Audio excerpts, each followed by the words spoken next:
राजा धीरेन्द्र सिंह के राज्य में शांति थी, लेकिन उनकी किस्मत उन्हें एक ऐसी ओर ले जा रही थी जहां प्रेम और रहस्य का जाल बिछा हुआ था। राजा अपने कक्ष में खिड़की के पास खड़े हैं। अचानक चांदनी रात में एक सुंदर स्त्री का प्रतिबिंब दिखाई देता है। वो जंगल की ओर इशारा करती है। राजा, तुम कौन हो और इस अंधेरे में क्यों आए हो?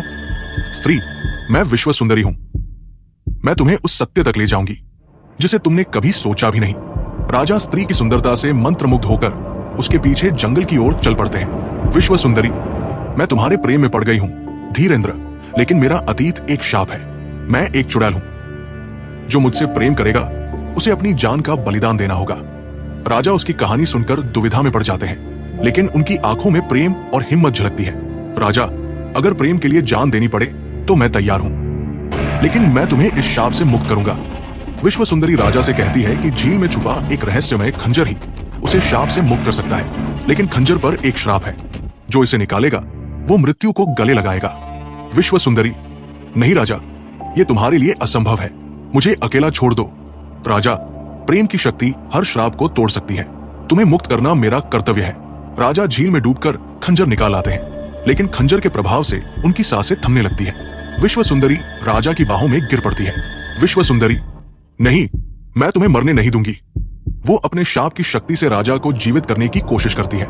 झील अचानक रोशनी से भर जाती है। राजा की आंखें खुलती हैं। विश्व सुंदरी मुस्कुराती है, लेकिन जैसे ही वो उसे छूने की कोशिश करता है वो धुंध में गायब हो जाती है। राजा, विश्व सुंदरी कहाँ हो?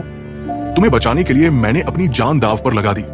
झील की सतह पर हलचल होती है और एक रहस्यमय आवाज सुनाई देती है। धीरेन्द्र, तुम्हें धोखा दिया गया है। ये विश्व सुंदरी नहीं, एक मायावी आत्मा थी जो तुम्हारे राज्य की शक्ति चुराने आई थी।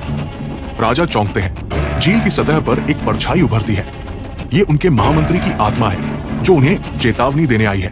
राजा समझते हैं कि विश्व सुंदरी की कहानी एक भ्रम थी। खंजर की शक्ति राजा के राज्य की रक्षा करने वाली थी और ये सारा षड्यंत्र राजा को कमजोर करने के लिए रचा गया था। राजा उठते हैं और झील की ओर देखते हैं।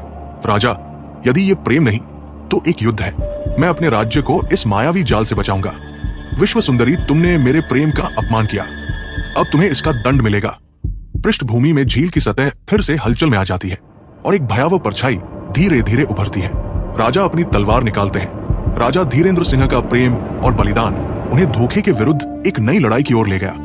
ये कहानी यही खत्म नहीं हुई, ये तो एक नए संघर्ष की शुरुआत थी।